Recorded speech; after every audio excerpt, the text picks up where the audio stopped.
Hola, muy buenos días. Nuevamente con ustedes, Fe Viva en su canal Dios y la religión católica. Espero se encuentren todos muy bien.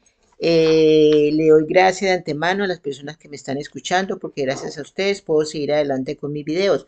Por eso les recuerdo, por favor, no se les olvide, dedito arriba, suscríbanse y compartan, muy importante para ayudar a la evangelización. Recuerden que esto nada les cobran a ustedes.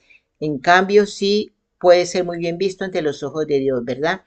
Entonces, el tema de hoy es para que ustedes hagan una comparación entre el, entre la Dignitas Infinita que fue promulgada por el Papa Mazo y pues elaborada firmada por Víctor Fernández, el Tucho Fernández, y aprobada por el Papa Mazo el 25 de mayo de este año. Esta declaración Dignitas Infinita fue del abril 24 sobre la dignidad humana, ¿sí? Sobre la dignidad humana. Entonces, les decía, es una comparación que quiero que ustedes hagan de este documento al, a la pastoral Gaudium et Spes sobre la iglesia en el mundo actual y principalmente la dignidad de la persona humana. Esta constitución pastoral fue promulgada por el Papa Pablo VI el 7 de diciembre de 1965. Si ustedes leen con tranquilidad, con análisis, disciernen que bien esos documentos, se darán cuenta que la Dignitas Infinita elaborada por el Tucho Fernández y por el Papa Mazo en realidad es vergüenza. Eso fue simplemente pañitos de agua tibia para todos los católicos. Y pues peor aún para los desprevenidos, aquellos despabilados que no saben todo lo que está pasando en nuestra iglesia católica. Y entonces al leer Dignitas Infinitas, decir, oh no, miren esa belleza que sacó el Papa.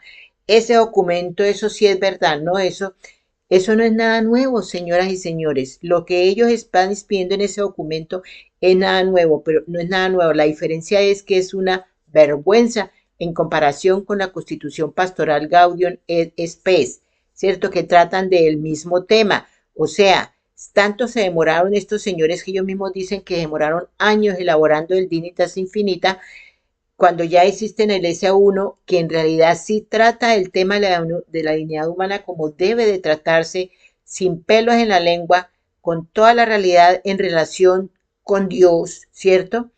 En el Dignitas Infinita, el Papa Mazo y el Tucho Fernández, la idea, el concepto, o sea, lo que ellos quieren que hacer, o lo que dan a entender ahí es que la dignidad del hombre es infinita.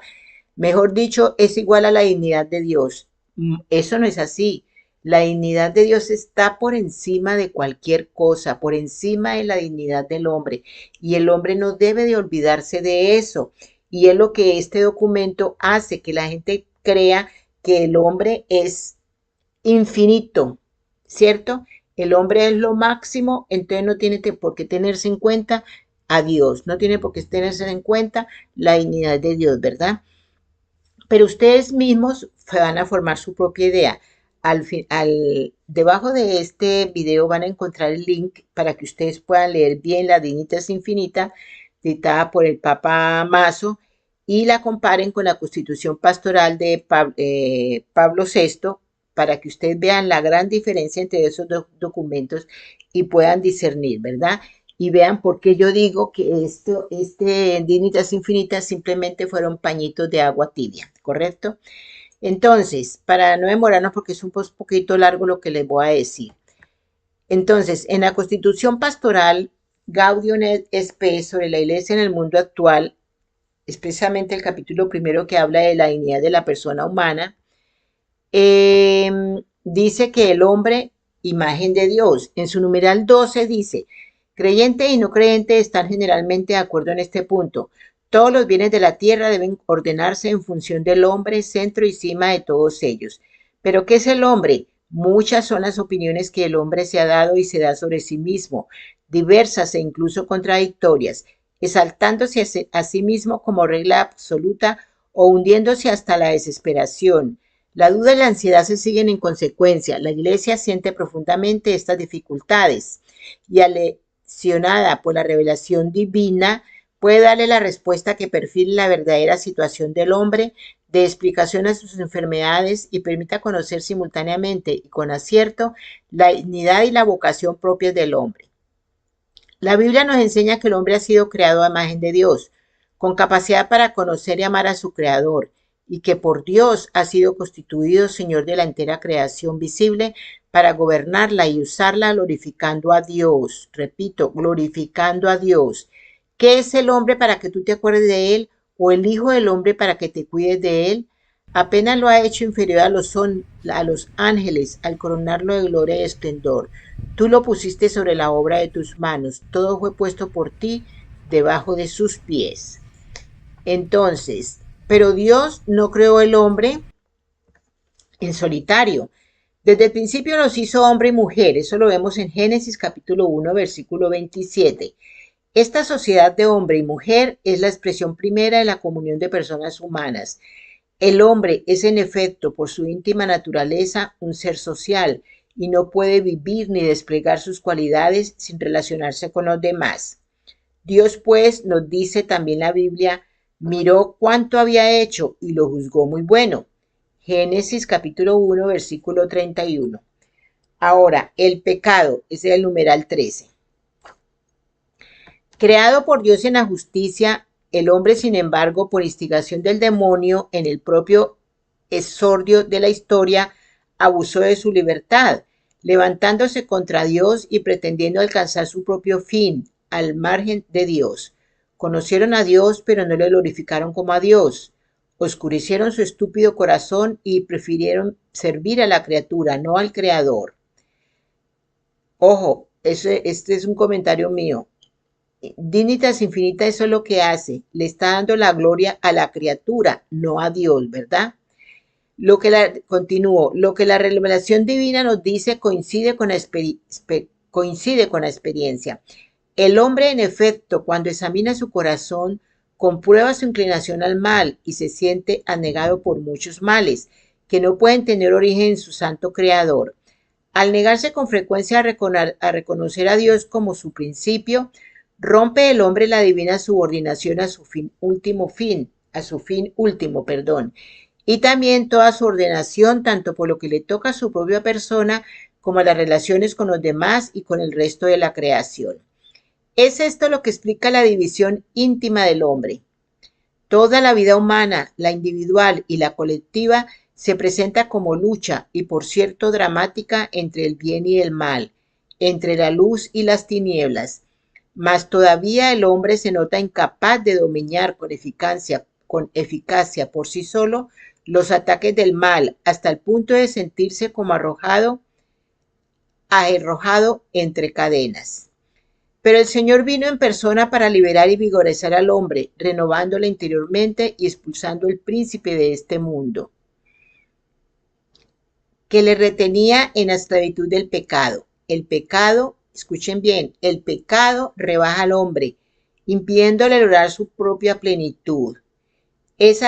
Tomen en cuenta esta partecita que les estoy diciendo. El pecado rebaja al hombre, impidiéndole lograr su propia plenitud. Ninguna parte del Dignitas Infinita está mencionando el pecado. Tengan en cuenta eso, ¿verdad? A la luz de esta revelación, la sublime vocación y la miseria profunda que el hombre experimenta hallan simultáneamente su última explicación. Ahora, constitución del hombre en el numeral 14. En la unidad de cuerpo y alma, el hombre por su misma condición corporal, es una síntesis del universo material, el cual alcanza por medio del hombre su más alta cima y alza la voz para la libre alabanza del Creador. No debe, por tanto, despreciar la vida corporal, sino que por el contrario debe tener por bueno y honrar a su propio cuerpo, como criatura de Dios que ha de resucitar en el último día. Herido por el pecado, experimenta sin embargo la rebelión del cuerpo.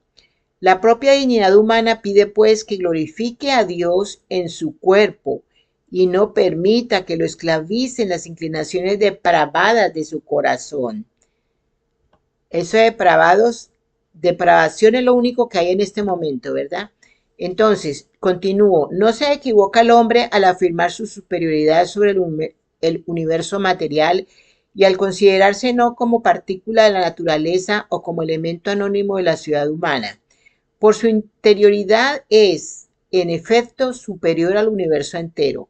A esta profunda interioridad retorna cuando entra dentro de su corazón, donde Dios le aguarda, escrutador de los corazones, y donde él personalmente, bajo la mirada de Dios, decide su propio destino. Al afirmar, por tanto, en sí mismo la espiritualidad y la inmortalidad de su alma, no es el hombre juguete de un espejismo ilusorio provocado solamente por las condiciones físicas y sociales exteriores, sino que toca, por el contrario, la verdad más profunda de la realidad. Dignidad de la inteligencia, verdad y sabiduría. Numeral 15. Tiene razón el hombre participante de la luz de la inteligencia divina cuando afirma que por virtud de su inteligencia es superior al universo material.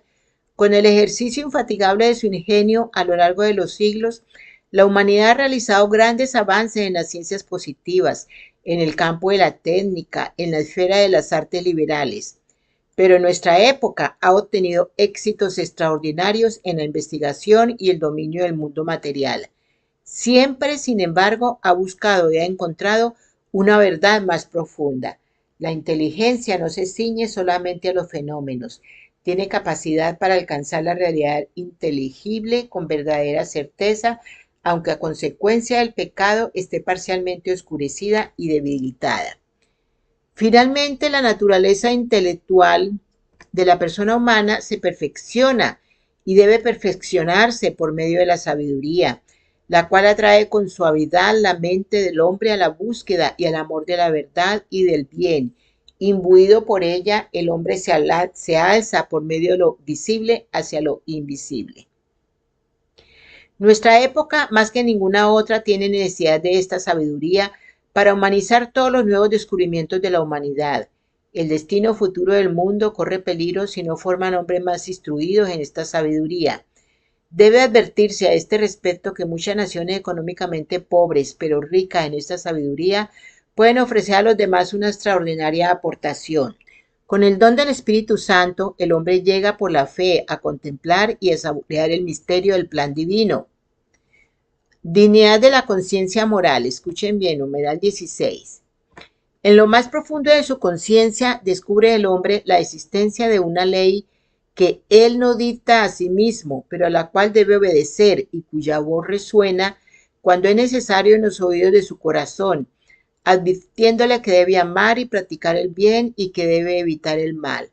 Haz esto, evita aquello, porque el hombre tiene una ley escrita por Dios en su corazón, en cuya obediencia consiste la dignidad humana y por la cual será juzgado personalmente.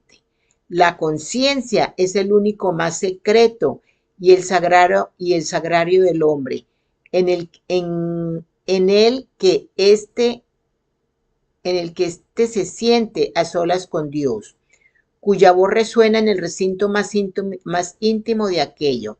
Es la conciencia la que de modo admirable da a conocer esa ley, cuyo cumplimiento consiste en el amor de Dios y del prójimo. La fidelidad a esta conciencia une a los cristianos con los demás hombres para buscar la verdad y resolver con acierto los numerosos problemas morales que se presentan al individuo y a la sociedad.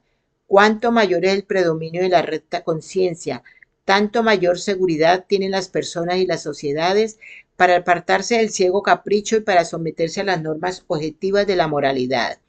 No rara vez, sin embargo, ocurre que yerra la conciencia por ignorancia invencible, sin que ello suponga la pérdida de su dignidad, cosa que no puede afirmarse cuando el hombre se despreocupa de buscar la verdad y el bien, y la conciencia se va progresivamente entenebreciendo por el hábito del pecado.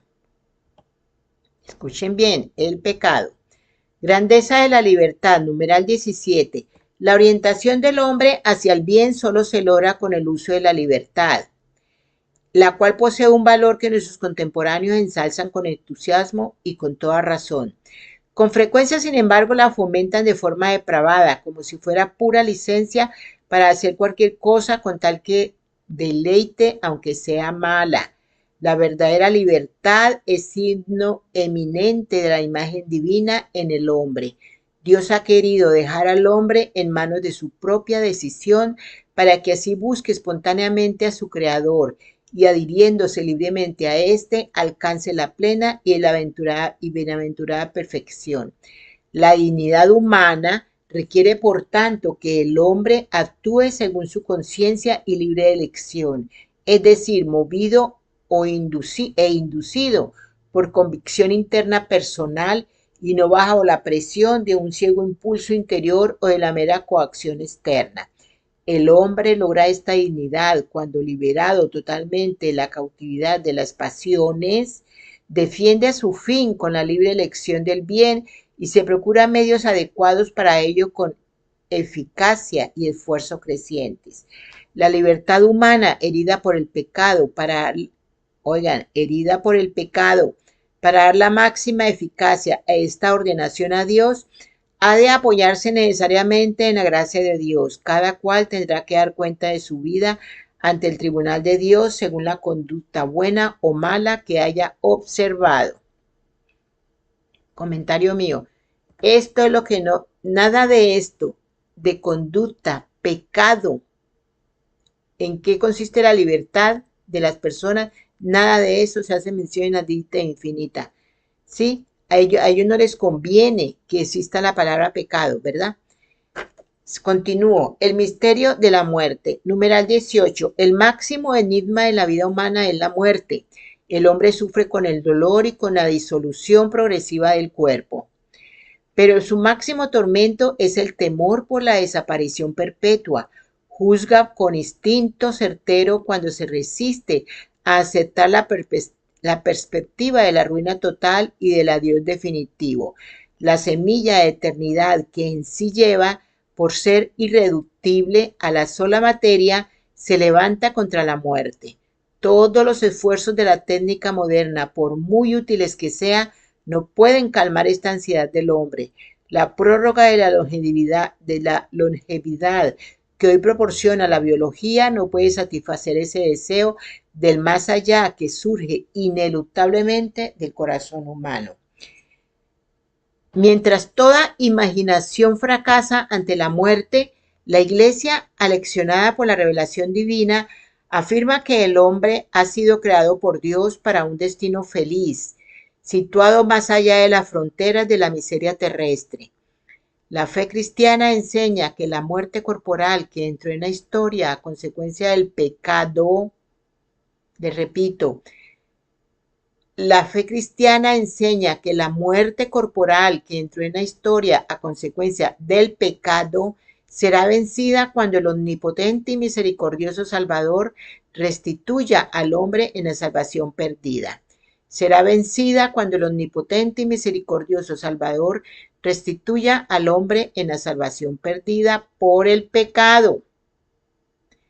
Dios ha llamado y llama al hombre a adherirse a Él con la total plenitud de su ser en la perpetua comunión de la incorruptible vida divina. Ha sido Cristo resucitado el que ha ganado esta victoria para el hombre, liberándolo de la muerte con su propia muerte. Para todo hombre que reflexione, la fe apoyada en sólidos argumentos responde satisfactoriamente al interrogante angustioso sobre el destino futuro del hombre y al mismo tiempo ofrece la posibilidad de una comunión con nuestros mismos queridos hermanos arrebatados por la muerte.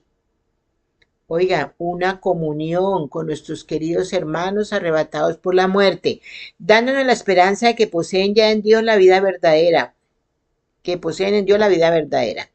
Ahora, formas y raíces del ateísmo, capítulo 19.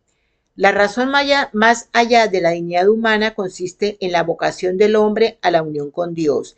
Desde su mismo nacimiento, el hombre es invitado al diálogo con Dios. Existe pura y simplemente por el amor de Dios que lo creó y por el amor de Dios que lo conserva. Y solo se puede decir que vive en la plenitud de la verdad, cuando reconoce libremente ese amor y se confía por entero a su Creador. Muchos son, sin embargo, los que hoy día se desentienden del todo de esta íntima y vital unión con Dios, o la niegan en forma explícita. En este ateísmo, este ateísmo uno de los fenómenos más graves de nuestro tiempo y debe ser examinado con toda atención. La palabra ateísmo designa realidades muy diversas. Unos niegan a Dios expresamente, otros afirman que nada puede decirse acerca de Dios. Los hay que someten la cuestión teológica a un análisis metodológico, tal que reputa como inútil el propio planteamiento de la cuestión. Muchos, rebasando indebidamente los límites sobre esta base puramente científica, o por el contrario, rechazan sin excepción toda verdad absoluta. Hay quienes exaltan tanto al hombre que dejan sin contenido la fe en Dios, ya que les interesa más a lo que parece la afirmación del hombre que la negación de Dios. Hay quienes imaginan un Dios por ello rechazado, que nada tiene que ver con el Dios del Evangelio. Otros ni siquiera se plantean la cuestión de la existencia de Dios, porque al parecer no sienten inquietud religiosa alguna y no perciben el motivo de preocuparse por el hecho religioso. Además, el ateísmo nace a veces como violenta protesta contra la existencia del mal en el mundo o con adjudicación indebida del carácter absoluto a ciertos bienes humanos que son considerados prácticamente como sucedáneos de Dios. La misma civilización actual no en sí misma, pero sí por sobrecarga de apego a la tierra, puede dificultar en grado notable el acceso del hombre a Dios. Quienes voluntariamente pretenden apartar de su corazón a Dios y soslayar las cuestiones religiosas, desoyen el dictamen de su conciencia y por tanto no carecen de culpa. Sin embargo, también los creyentes tienen en esto su parte de responsabilidad. ¿Por qué ¿Por qué el ateísmo, considerado en su total integridad, no es un fenómeno originario, sino un fenómeno derivado de varias causas, entre las que se debe contar también la reacción crítica contra las religiones y ciertamente en algunas zonas del mundo, sobre todo contra la religión cristiana? Por lo cual en esta génesis del ateísmo pueden tener parte no pequeña los propios creyentes, en cuanto que con el descuido de la educación religiosa o con la exposición inadecuada de la doctrina, como está haciendo el Papa Mazo en estos momentos, o incluso con los defectos de su vida religiosa, moral y social, han velado más bien que revelado el genuino rostro de Dios y de la religión. El ateísmo sistemático, numeral 20. Con frecuencia el ateísmo moderno reviste también la forma sistemática, la cual, dejando ahora otras causas, lleva al afán de autonomía humana hasta negar la dependencia del hombre respecto de Dios. Los que profesan este ateísmo afirman que la esencia de la libertad consiste en que el hombre es el fin de sí mismo, el único artífice y creador de su propia historia, lo cual no puede conciliarse, según ellos, con el reconocimiento del Señor, autor y fin de todo, o por lo menos tal afirmación de Dios es completamente superflua. El sentido de poder que el progreso técnico actual da al hombre puede favorecer esta doctrina. Entre las formas del ateísmo moderno debe mencionarse la que pone la liberación del hombre principalmente en su liberación económica y social. Pretende este ateísmo que la religión, por su propia naturaleza, es un obstáculo para la liberación, porque al orientar el espíritu humano hacia una vida futura ilusoria, apartaría al hombre del esfuerzo por levantar la ciudad temporal. Por esto, cuando los defensores de esta doctrina logran alcanzar el dominio político del Estado, atacan violentamente la religión difundiendo el ateísmo, sobre todo en materia educativa, con el uso de todos los medios de presión que tiene a su alcance el poder público. Actitud de la Iglesia ante el ateísmo, numeral 21. La Iglesia, fiel a Dios y fiel a los hombres, no puede dejar de reprobar con dolor, pero con firmeza, como hasta ahora ha reprobado esas perniciosas doctrinas y conductas que son contrarias a la razón y a la experiencia humana universal y privan al hombre de su innata grandeza. Quiere, sin embargo, conocer las causas de la negación de Dios que se esconden en la mente del hombre ateo. Consciente de la verdad de los problemas planteados por el ateísmo y movida por el amor que siente a todos los hombres, la Iglesia juzga que los motivos del ateísmo deben ser objeto en serio y más profundo examen. La Iglesia afirma que el reconocimiento de Dios no se opone en modo alguno a la dignidad humana, ya que esta dignidad tiene en el mismo Dios su fundamento y perfección. Es Dios creador el que constituye al hombre inteligente y libre en la sociedad. Y sobre todo, el hombre es llamado como hijo a la unión con Dios y a la participación de su felicidad. Enseña además la Iglesia que la esperanza escatológica no merma la importancia de las tareas temporales, sino que más bien proporciona nuevos motivos de apoyo para su ejercicio. Cuando por el contrario faltan ese fundamento divino y esa esperanza de la vida eterna, la dignidad humana sufre lesiones gravísimas. Es lo que hoy con frecuencia sucede, y los enigmas de la vida y de la muerte, de la culpa y del dolor quedan sin solucionar, llevando no raramente al hombre a la desesperación. Todo hombre resulta para sí mismo un problema no resuelto, percibido con cierta oscuridad. Nadie en cierto momento, sobre todo en los acontecimientos más importantes de la vida, puede huir del todo al interrogante referido. A este problema solo Dios da respuesta plena y totalmente cierta. Dios, que llama al hombre a pensamientos más altos y a una búsqueda más humilde de la verdad. El remedio al ateísmo hay que buscarlo en la exposición adecuada de la doctrina y en la integridad de su vida, de la Iglesia y de sus miembros. A la Iglesia toca ser presentes y como visibles a Dios Padre y a su Hijo encarnado con la continua revelación y purificación propias bajo la guía del Espíritu Santo. Esto se logra principalmente con el testimonio de una fe viva y adulta, educada para poder percibir con lucidez las dificultades y poderlas vencer.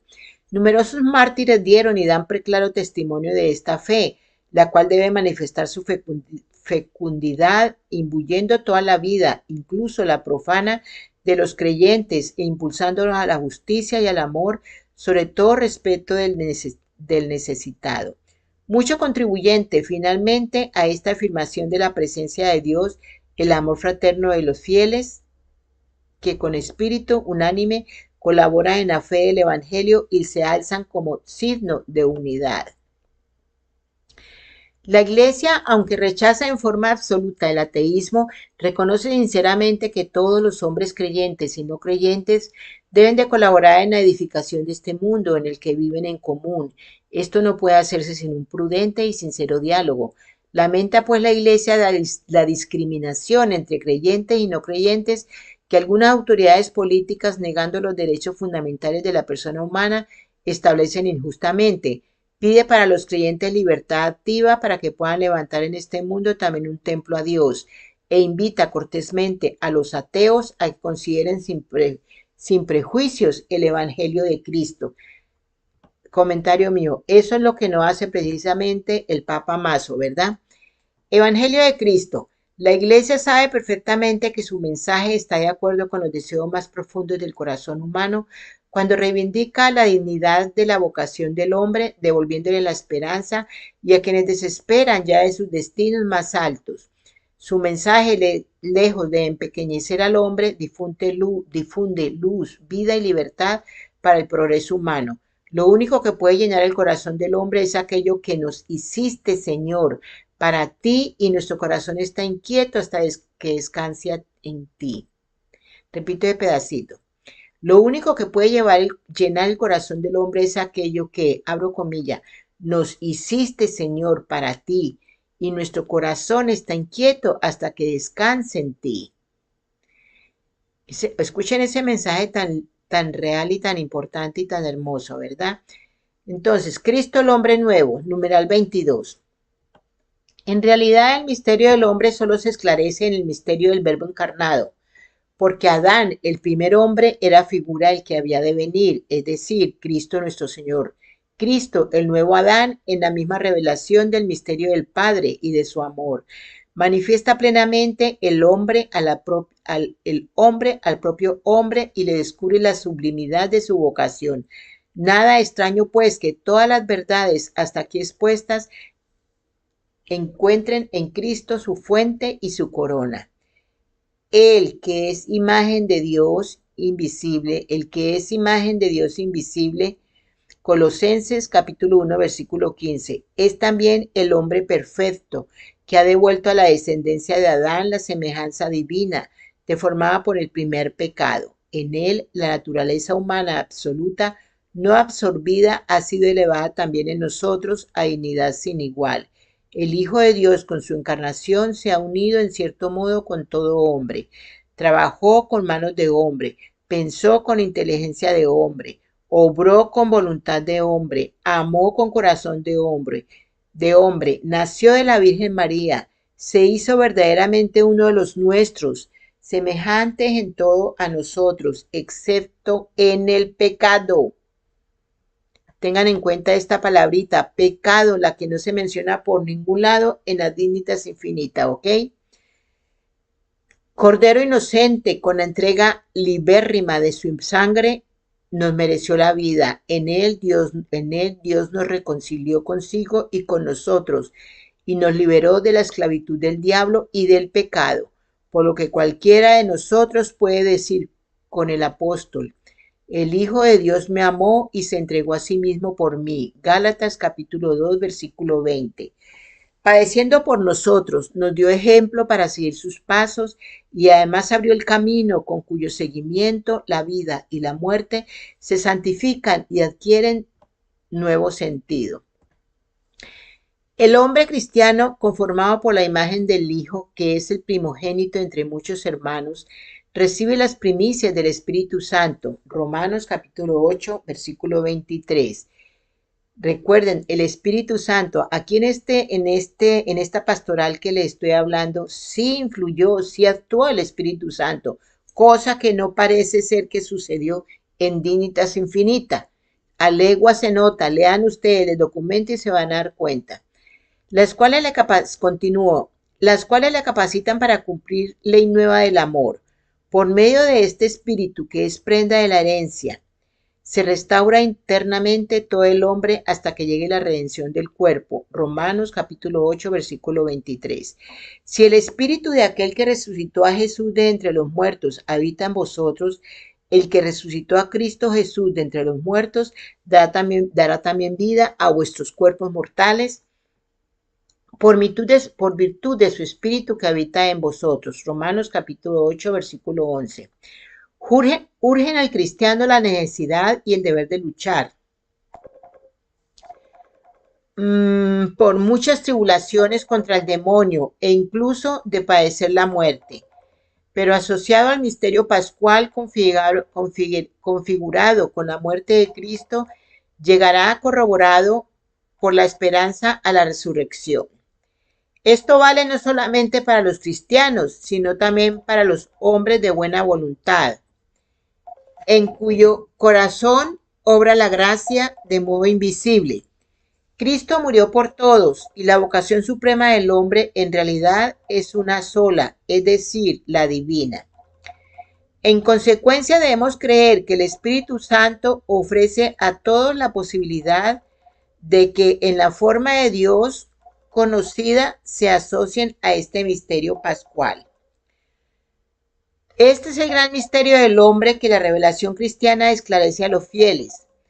Por Cristo y en Cristo se ilumina el enigma del dolor y de la muerte, que fuera del Evangelio nos envuelve en absoluta oscuridad.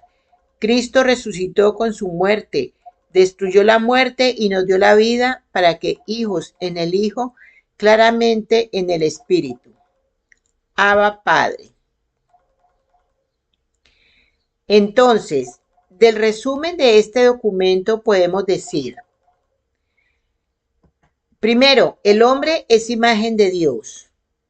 Segundo, es una unidad de cuerpo y alma. Tercero, por su razón participa de la inteligencia divina, naturaleza intelectual que debe perfeccionarse por medio de la sabiduría. Cuarto, la dignidad de su conciencia moral viene de una ley que no se dicta a sí mismo, pero a la cual debe obedecer, hacer el bien y evitar el mal. Quinta, esta orientación al bien solo la logra con el buen uso de su libertad.